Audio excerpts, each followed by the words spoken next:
ગીર સોમનાથ જિલ્લાથી મોટા સમાચાર આવી રહ્યા છે ત્યારે આમ આદમી પાર્ટીમાં મોટો ધડાકો થયો છે ત્યારે આમ આદમી પાર્ટીના એક દિગ્ગજ નેતા કદાવર નેતાએ રાજીનામું આપ્યું છે ત્યારે જાણવા જોગ આપણને માહિતી મળી છે અને હાલ અત્યારે ન્યૂઝની સાથે જોડાયેલા પણ છે ત્યારે હું તમને વાત કરવા માંગુ છું કે ઉના તથા ગીરગઢડા તાલુકામાં એક સક્રિય નેતા કહેવાતા કદાવર નેતા કહેવાતા આમ આદમી પાર્ટીના નરેશભાઈ જાદવે રાજીનામું આપ્યું છે ત્યારે નરેશભાઈ જાદવ ગીર સોમનાથ જિલ્લાના ઉપપ્રમુખ સ્થાને હતા ત્યારે એમને પોતાની જે કારકિર્દી 5 વર્ષથી રાજનીતિની હતી ત્યારે આમ આદમી પાર્ટીમાં જોડાયેલા હતા ત્યારે આમ આદમી પાર્ટીમાં આજે ઉના ગીરગઢડા અને ગીર સોમનાથ જિલ્લાને મોટી ખોટ પડશે તેવા કદાવર નેતા એવા નરેશભાઈ જાદવે રાજીનામું આપ્યું છે ત્યારે પાર્ટીની કામગીરીને લઈને રાજીનામું આપવાનું પણ જાણવા મળ્યું છે નરેશભાઈ જાદવ પોતે પોતાના સ્વખર્ચે ઉના તથા ગ્રામ્ય વિસ્તારોમાં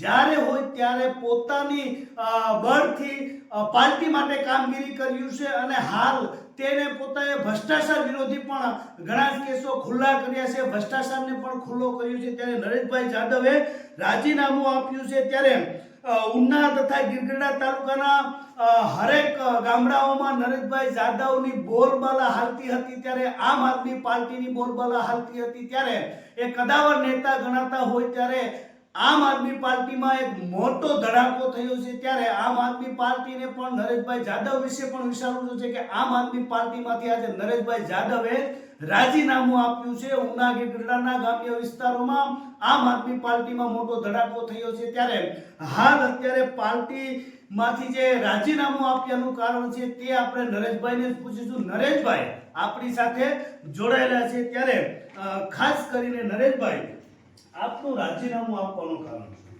મારું રાજીનામું આપવાનું કારણ એ છે કે પાર્ટીની અમારી સાથે કોઈ લાગણી જ નથી. મને એવું લાગ્યું કે પાર્ટી કોઈ નોંધ નથી લેતી, કોઈ મોટા નેતા અમારી સાથે વાત નથી કરતા, ખાલી અમને ઇન્ચાર્જ બનાવી અને ગામડાની અંદર 5 વર્ષથી ખાલી પ્રચાર કર્યા સિવાય બીજું કોઈ અમારી ઓળખાણ પાર્ટીની અંદર છે નહીં.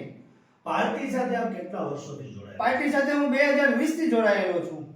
નરેશભાઈ, હાલ અત્યારે આપ ગીર સોમનાથ જિલ્લાના ઉપપ્રમુખ હતા આમ આદમી પાર્ટીના.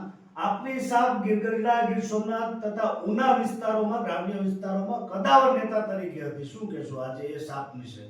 એટલે જો અમે ઈમાનદારીને સાથે લઈને પાર્ટીનું લક્ષ્યને અમે સાથે લઈને 2022 ની ચૂંટણીમાં અમે ઉતરી પડ્યા હતા અને ખૂબ મહેનત કરી, લોકોને ખૂબ અમે જગાડ્યા છે, બધી રીતે અમે પ્રચાર કર્યો છે.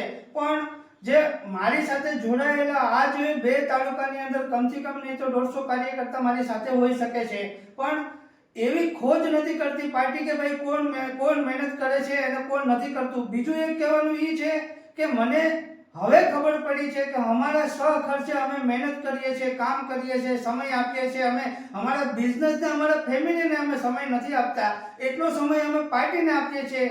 છતાં પણ પાર્ટી એવું કર્યું છે હવે કે જિલ્લા વાઇઝ, તાલુકા વાઇઝ જો અમારી ઉપર પગારદાર રાખી અને અમે કામ કરીએ છીએ કે નથી કરતા એવા અમારી ઉપર પગારદાર માણસો રાખેલા છે પાર્ટીએ.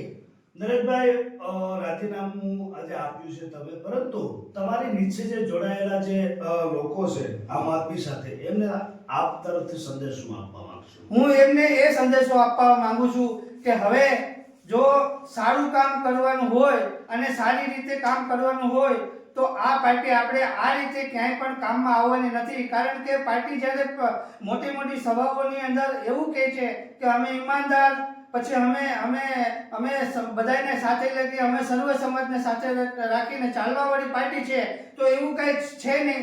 કારણ કે અત્યારે જ્યારે તાલુકા જિલ્લા પંચાયતની ચૂંટણીની અંદર જે વાત આવી કે ભાઈ નરેશભાઈ જાદવ ક્યાંથી લડશે, અમારા ભીખાભાઈ ઝાલા વાસોદ ક્યાંથી લડશે, અને એવા તો ઘણા લોકો અમારા જે લડાકુ, અમારા દલિત સમાજના લોકો જે લડાકુ જે છે કાર્યકર્તાઓ, એને અત્યારે નાની નાની ચૂંટણીઓમાં અમારે ક્યાંક જીતાડવા કે ક્યાંક ઊભા રાખવા, તો આવી વસ્તુ પાર્ટીની અંદર કોઈ અમારી વાત સાંભળવા તૈયાર નથી. એમ કહે છે કે તમે ન ચાલો, તો અમે ખાલી પ્રચાર કરવા જ ચાલવાના છે. શું કહેશો નરેશભાઈ, આમ આદમી પાર્ટીમાં સમાજ વિશે અવર જવર થતી હોય એવું પણ લાગી રહ્યું છે? એવું હું એવું માનું છું અને મેં એનો અનુભવ કર્યો છે, એટલા માટે જ હું મારી ભડાક કાઢી રહ્યો છું. શું કહેશો આવનારા સમયમાં આપને ફરીવાર કદાચ જોડાવાનું કહે તો શું કહેશો? ના, હવે તો મારે વિચારવું પડશે, કારણ કે જે વસ્તુ અત્યારે જે બની રહી છે, જે થઈ રહી છે, મેં અનુભવ કર્યો છે.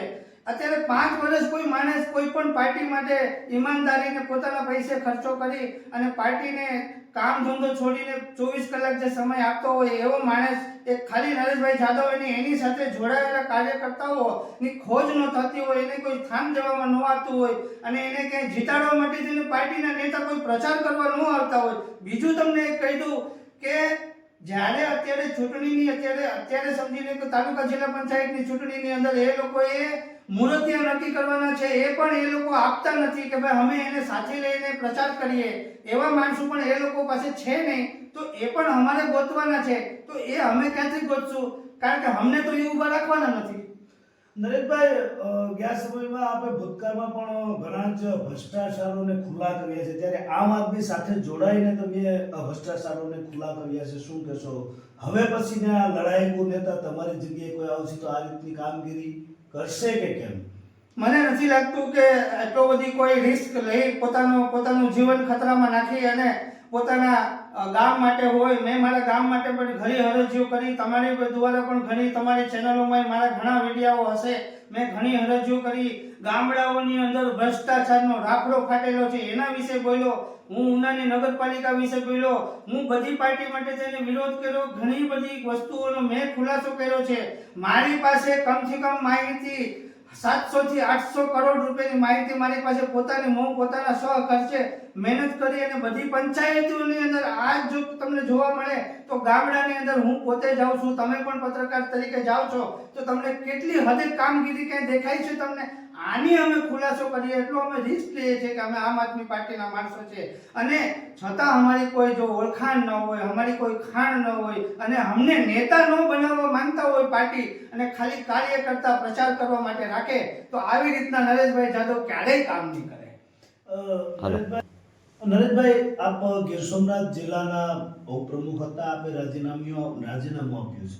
હાલ પછી હવે કોઈ પાર્ટી આપણને જોડાવા માટે કે ના, હવે કોઈ પાર્ટી જોઈન કરવા માટે થઈને, કારણ કે દલિત માટે મને એવું લાગે છે કે ગુજરાતની અંદર દલિત માટે કોઈ પાર્ટી છે નહીં, ખાલી કામ કરાવે છે અને કામ કરાવે છે. કોઈ પણ પાર્ટીમાં આજ આમ આદમી પાર્ટીની અંદર ખાલી અમારો એક જ નેતા પ્રદેશ લેવલમાં છે ગુજરાતની અંદર. 150 કરોડની જે 150 કરોડ કહું છું, સોરી, 7 કરોડની વસ્તીની અંદર આજ ગુજરાતની અંદર અમારા 5 લાખ મતદાન છે અમારું દલિત સમાજનું, એમાં અમારો એક જ નેતા છે, એ છે જિગ્નેશ મેવાણી. બીજું કોઈ છે નહીં, કારણ કે રાખતી નથી પાર્ટી. દલિત અમારો હાલતો નથી, દલિત ખાલી મતદાન કરવામાં હાલે છે. જિગ્નેશભાઈ પણ છે અપક્ષમાંથી લડેલા હોય એવું લાગે છે. બસ અમે પણ હવે એવી જ તૈયારી કરવાની શરૂઆત કરી દીધી છે. આવતા સમયમાં તમે અમારી મુલાકાત લેશો ને અમે પણ તમારી મુલાકાત. નરેશભાઈ, જિલ્લા પંચાયત, તાલુકા પંચાયત પણ આવી રહી છે, તો આપ જેવા કદાવર નેતાએ આમ આદમી પાર્ટીમાંથી જ્યારે રાજીનામું આપ્યું છે, તો હવે પછી આપ પણ ક્યાંક ને ક્યાંક રાજકારણમાં છો, તો ક્યાં એંગલથી લડશો તમે? હવે અમે જોઈએ, અમે તૈયારી કરશું. અમારી તૈયારી હજી છે નહીં, કારણ કે તૈયારી અમારી 5 વર્ષની આમાં પૂરી થઈ ગઈ. હવે નવી શરૂઆત કરવી પડશે, તો અમને થોડોક સમય. શું કહેશો નરેશભાઈ, આ મોટા ધડાકો આજે આમ આદમી પાર્ટીમાં થયો છે આપના રાજીનામાનો, શું કહેશો? ફાયદો ભાજપ અને કોંગ્રેસ બંનેને છે. હવે ફાયદો કોને થશે કે નહીં થાય એ મને ખબર નથી, પણ મને નુકસાન થયું છે એ હું તમારી પાસે રજૂઆત કરવા આવ્યો છું. તો ખાસ કરીને આજે ગીર સોમનાથ જિલ્લાના જે આમ આદમી પાર્ટીના નરેશભાઈ જાદવ પ્રમુખ હતા, તેમણે રાજીનામું આપ્યું છે, ત્યારે ઉના, ગીરગઢડા તાલુકા તથા ગીર સોમનાથ જિલ્લામાં આમ આદમી પાર્ટીમાં મોટો ધડાકો થયો છે. પાર્ટીના કંઈક કારણોસર પાર્ટીને લઈને ક્યાંક ને ક્યાંક રાજીનામું આપ્યું છે, ત્યારે હવે પછી ઉના, ગીરગઢડા તથા ગીર સોમનાથ જિલ્લામાં આવા કદાવર નેતા આમ આદમી પાર્ટીમાંથી રાજીનામું આપ્યું છે, તો ફાયદો કોને એ વિચારવાનું રહેશે.